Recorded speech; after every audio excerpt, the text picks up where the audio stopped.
Ganjar Pranowo Mania nih Bang ya. Mania. Siap bro. Jadi jokmannya kemana Bang? Jokmannya di hold dulu. Di hold dulu. Fokusnya ke 2024. Kayak Jaki aja, ikutin Jaki. Jaki ya. Ngikutin Jaki ya Bang ya. Abang jangan ngikut-ngikut dong. Abang kan punya gitu. Iya dong. Gimana Mat? Ya ini udah ada Pak Fadil ya, Pak Antoni. Tadi kita ingin dengar ya paparan Abang. Abang sempat viral itu, saya lihat videonya itu. Pendapat Abang. Kebetulan pakai baju yang sama kalau nggak salah viralnya Bang ya. Ini lagi gambarnya lagi hang nih Bang ya. Saya ingin saya ingin tanya ya Bang Noel. Halo Bang. Yup. Kedengeran ya suaranya ya. Soalnya gambarnya putus. Gambarnya tuh patah-patah gitu. Sabotase kali itu Bang. Atau gimana tuh? Di sini sih bagus gambar lo. Oh gitu ya. Oke. Jadi apa yang Abang bisa katakan nih? Kita di Zominari Narasi Institute ini ingin juga mendengarkan pendapat yang berbeda ya tentang menguji Anies Baswedan. Kalau tadi Pak Antoni jelas beliau katakan Pak Anies ini kan belum menjelaskan program-programnya. Itu menarik menurut saya ya, karena tentunya yang kita mau lihat kan programnya, bukan sekedar orangnya gitu. Nah sekarang menguji Anies Baswedan pro dan cons, menurut sisi Abang gimana ya? Sebagai aktivis dulu dan juga sebagai ketua Ganjar Pranowo. Ini gue bicara sebagai pendukung Ganjar dalam menilai Anies, atau gue sebagai orang yang coba memandang Anies seperti apa nih? Jadi gue biar tahu menempatkan porsi berpikir beda gue ya? nih. Emang beda pendapatnya Bang, beda ya? Akan selalu berbeda gue nggak pernah sama. Iya. Ya, selalu aja lah Bang. Yang menarik aja buat kita. Gini, ini kan kontestasi sekarang ini kan kita berharap ke depan 2024 ini merujuk peristiwa 2017 dan 2019, di mana kita lihat demokrasi kita kan seperti demokrasi yang brutal ya. Lantas kejadian-kejadian lainnya itu menggurita sekali. Bahkan kita lihat aktor-aktor yang 2017 dan 2019 ikut dalam kontestasi politik di 2024 nanti. Apalagi kita lihat Mas Anies yang hari ini di framing seakan-akan bagian dari grup kelompok intoleran, dan itu kan kita tidak suka. Saya orang yang bukan mendukung Anies ya, saya tidak mendukung Anies, saya pendukung Ganjar. Tapi kita mau demokrasi kita itu ke depan itu tidak lagi basisnya adalah stigma dan kebencian, itu tidak baik. Kita mau, tadi saya sedikit dapat dari apa yang disampaikan Pak Antoni Budiawan tadi, bahwa ini kan belum semua belum terdeklar lah ya. Yang baru declare benar-benar memiliki kuota ini cuman Prabowo. Baru Gerindra doang. Iya, Prabowo sama Pak Caimin. Caimin. Nah, sedangkan Anies ini kan baru didukung oleh Nasdem yang secara parlemen pun belum menyukupi kuotanya 20% ya, PT 20% itu. Nah, PDIP aja sampai detik ini kan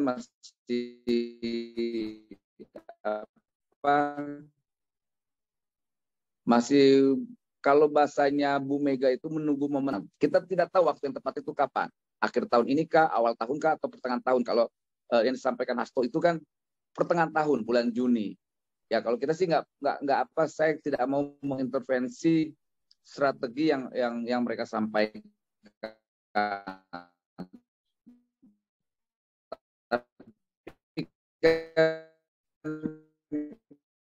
Suaranya terputus ya, Bang Noel. Saya nggak bisa dengar suara. Seharusnya harapan publik ini kan sudah harus ada declare 2024 itu sendiri. Misalkan, halo, Mat? Iya, udah bagus. Bagus ya, Mat? Bagus. Halo. Jadi 2024 ini yang paling penting gini, Mat. Gagasannya dulu kita temuin dulu. Gagasannya, kemudian programnya seperti apa. Agar kualitas demokrasi kita itu benar-benar terbangun, bukan didasarkan oleh hasrat kekuasaan. Ini penting sekali, siapa mau nanti 2024 nanti pemimpin basisnya adalah rekonsiliasi. Selain basis gagasan dan program, harus ada rekonsiliasi. Nggak mungkin saya dengan nanti berkawan dengan Jaki karena dia Demokrat, lantas saya dukung PDI, saya harus bermusuhan sama Jaki, saya nggak akan mau tuh. Karena ini kan ada narasi besar, seakan-akan beda pandangan, ya harus jadi lawan, saya nggak bisa. Nah, watak-watak demokratik ini penting harus kita tularkan ke para elit, bahkan basis masanya.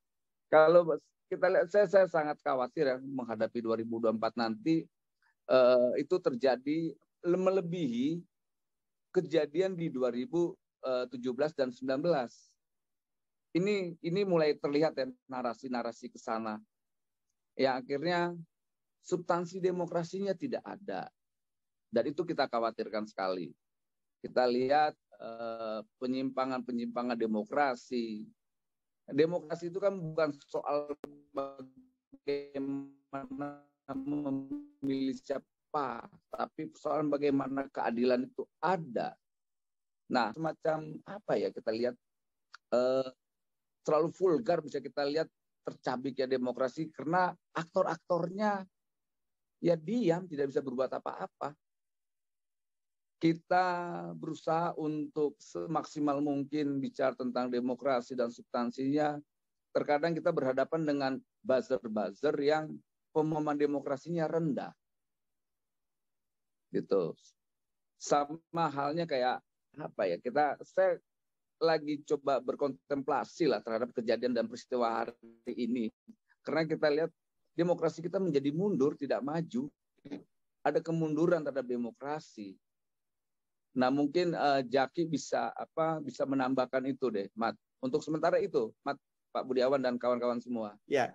Sikap kita ini soal Mas Anies, karena saya juga pendukung demokrasi yang baik dan bermartabat. Saya tidak mau model kayak Anies Baswedan itu dikriminalkan. Justru kita butuh orang-orang yang model kayak Anies Baswedan, Ridwan Kamil, Kofifa, lantas kemudian Mas Ganjar, untuk ikut dalam konsultasi 2024 nanti. Kenapa? Pertimbangannya karena sosok figur-figur ini yang langsung memimpin wilayah masing-masing. Mereka langsung berinteraksi dengan kebijakan-kebijakannya. Tuh. Jadi kalau seandainya mau berkualitas demokrasinya, biarkan mereka bertanding. Di Amerika aja nggak ada ketua umum partainya yang bertanding itu gubernur-gubernurnya. Karena mereka yang langsung mengimplementasikan program-program atau gagasan-gagasan para gubernur ini. Nah, ini sebenarnya menjadi koreksi kita juga bersama bahwa ya tadi disampaikan Ahmad, jangan juga terlalu pesimis untuk ke depan. Yakinkan aja bahwa ya Anies bagian dari sosok yang layak untuk ikut dalam kontestasi 2024 nanti. Kemudian ada kasus, ya kita lihat kasusnya seperti apa. Ya itu tidak baik juga ketika ada orang mau maju dalam partisipasi politik di 2024 dalam konteks demokrasi lantas dikriminalkan. Ini bahaya juga buat demokrasi kita. Akhirnya apa? Ya nggak selesai-selesai ini polarisasinya. Ya itu menjadi kekhawatiran saya secara pribadi. Bahaya sekali. Sekarang orang kan sedikit ngomong soal Anies, wah langsung dikadrunin atau diapain lah. Padahal saya senang sekali kalau Anies Baswedan itu maju. Karena kan saya sebagai pendukung Ganjar. Kita adu aja dua sosok ini, program-programnya kan bisa diuji dan terlihat. Nggak susah meng-tracking Mas Ganjar dan Mas Anies. Keberhasilan Mas Anies di mana, kemudian keberhasilan Mas Ganjar itu di mana, diadu aja. Begitu juga kan bukan dua ini aja seperti tokoh yang mimpin daerah masing-masing. Itu ada Kofifa, di situ ada juga Ridwan Kamil. Nah, tokoh-tokoh daerah ini ya sebetulnya layak lah untuk diuji gagasannya atau programnya itu dalam kontestasi demokrasi di 2024 nanti. Seperti itulah kira-kira. Oke. Nah, kalau Bang Noel sendiri menilai ya, kenapa kira-kira hanya baru Nasdem yang firm, sementara partainya Zaki juga ya PKS juga belum firm. Ini kan juga membuat ya Pak Anies juga belum firm juga maju sebagai capres. Jadi gimana kalau mau debat gagasan kalau Pak Aniesnya belum punya tiket tuh, Mas? Apa kira-kira analisis Mas? Ya gini, ini kan saya nggak tahu, ini kan banyak yang belum selesai lah ya. Ada 4 poros hari ini sebetulnya yang bisa kita lihat. Porosnya Gerindra, PKB, KIB, PDIP, lantas Nasdem. Nasdem ini hanya menyalonkan. Ini saya nggak tahu. Tuh. Nah, ada 4 poros ini. Kalau seandainya setiap poros ini menyalonkan itu selalu bagus kan. Saya khawatir demokrasinya malah bukan menjadi bagus, malah saya takut khawatirnya gini. Orientasi 2024 itu bicara tentang kekuasaan, bukan bagaimana penguatan demokrasi. Itu yang harus kita garis bawahi, Mat. Jadi maksud abang gimana nih?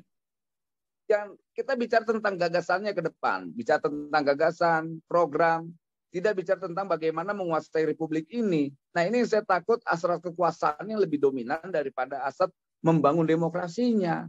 Demokrasi yang bagus itu kan bicara tentang gagasan dan program, bukan bagaimana merebut kekuasaan. Itu yang saya khawatirkan, ini kayak bangsa kita menjadi bangsa yang mundur, bukan bangsa yang beradab dalam demokrasi.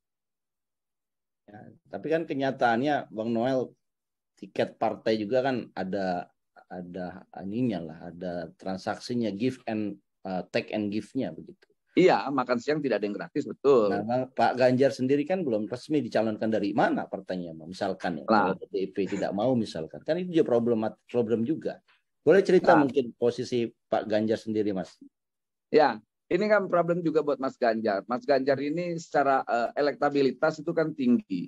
Tapi kita lihat ternyata rezim partai tidak menghendaki. Nah, ini kan pertarungan antara kelompok elit dengan kelompok yang dikehendaki rakyat. Kalau kita lihat hasil riset lembaga survei, Mas Ganjar kan tetap paling teratas lah ya. Tapi problemnya sama, tidak memiliki partai. Ada kayak Pak Prabowo, elektabilitas tinggi, dia punya partai, dia nyaman. Lantas kemudian ada Anies Baswedan, memiliki elektabilitas tapi tidak memiliki partai. Nah, hari ini kan lumayan juga Anies Baswedan mendapatkan dukungan partai dari Nasdem. Nah, yang rawan ini yang masih ya abu-abu ini ya Ganjar yang saya dukung hari ini. Tidak ada partai yang mendukung dia. Tapi kalau partai nggak ada, tapi logistik ada kan kira-kira lebih aman lah, Mas. Ya logistiknya siapa? Iya. Gitu. Iya, menarik. Baik, Mas Noel, terima kasih. Untuk sementara kita di situ dulu. Kita ingin Aku geser dulu, Mat ya. Hah? Geser dulu sebentar ya. Oke. Tapi dengar. Oke, thank you Bang Noel ya.